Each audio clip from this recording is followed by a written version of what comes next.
¿Qué significan las aseveraciones que contienen todas las religiones acerca del futuro de la humanidad? ¿El juicio final es una predicción o un viaje en el tiempo hasta el final de los tiempos mismos? Es notable que cada religión, sin excluir la cristiano-católica, tenga gran parte de predicciones acerca de lo que sucederá al hombre, a la raza humana misma, y lo que va a pasar con la tierra en un futuro indefinible, profético, casi dogmático. Los mismos que anunciaban la venida del Hijo de Dios en Judea se llamaron profetas, o sea, personas que profetizaban lo que llegaría.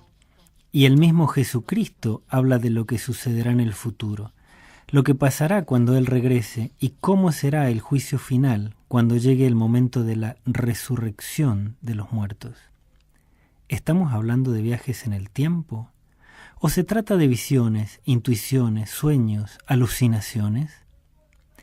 En la teología judeo-cristiana, por ejemplo, se supone que el Dios creador, Yahvé, existe desde antes de los tiempos, y su ser no está limitado por el espacio ni por el tiempo mismo.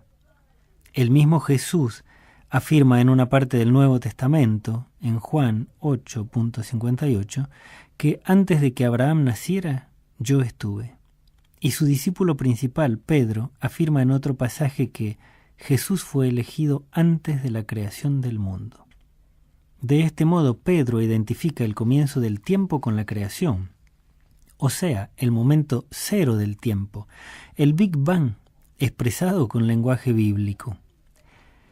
Tal vez estemos hablando de un no tiempo anterior a la creación, o tal vez los profetas y enviados de Dios podían superar las barreras temporales y conocer lo que hubo antes y lo que vendría después de su presencia en la tierra. No obstante, muchas de esas predicciones no se han cumplido, y respecto de lo que sucedió antes del inicio de la historia, no tenemos manera de saberlo. Pero si tomamos como referencia los pasajes de la Biblia y las afirmaciones de los discípulos y del mismo Jesucristo, tendremos que admitir por fuerza que el mismo Dios o Yahvé no se rige por los mismos principios temporales humanos, o bien es Él quien establece estos principios. La afirmación bíblica yo, el Señor, no cambio, contenida en Malaquías 3.6, nos hace llegar a la conclusión de que Dios es independiente del tiempo y por lo tanto del espacio, ya que un cambio requeriría un desplazamiento de un lugar a otro y por lo tanto estar inserto en una serie temporal continua. Por lo tanto, o bien Yahvé, Dios, estaría fuera del continuum espacio-tiempo, o bien existiría simultáneamente en cualquier punto del espacio-tiempo. En cualquiera de los dos casos, Yahvé podría transferir información de un punto a otro cualquiera del espacio-tiempo. En un bloque anterior mencionamos las palabras de San Agustín sobre el principio del tiempo, que habría tenido lugar como parte de la creación misma, o sea, que sería uno más de los elementos creados por Dios en su gran obra. También mencionamos la recomendación del Papa Juan Pablo II a los científicos que estudiaban el Big Bang acerca de que no traspasaran en sus investigaciones los límites de dicho evento, porque ya entrarían en materia divina. De todos modos, el tiempo es un elemento con el cual juegan mucho las religiones, que mencionan siempre límites temporales, como por ejemplo la vida humana finita en comparación con la vida eterna, lo que vendrá el día del Apocalipsis, lo que sucedió en los lapsos en los cuales Dios habría creado el universo y a sus criaturas, entre ellas el hombre. Pero por otra parte, existen prácticas que no están precisamente dentro de los escritos religiosos, pero que permitirían viajar a través del tiempo. Una de estas es la práctica meditativa de los yogis, quienes según algunos estudiosos, como el físico Fred Alan Wolf, pueden acceder al conocimiento del pasado y del futuro a través de sus meditaciones.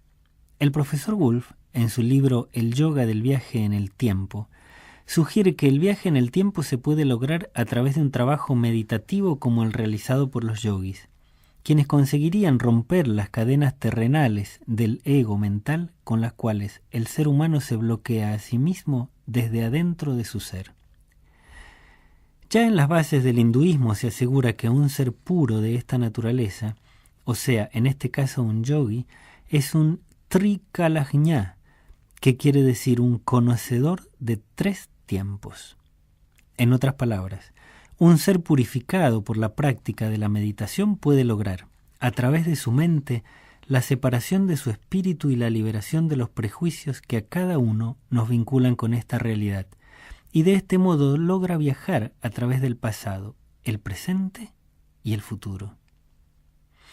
También en un bloque anterior hemos hablado de las experiencias del gran esotérico británico Paul Branton en la India y sus vivencias con los yogis. Branton relata pormenorizadamente el proceso, visto por él como testigo, de varios maestros yogis que entraban en estado de meditación profunda y permanecían inmóviles en la misma posición horas, días y hasta semanas.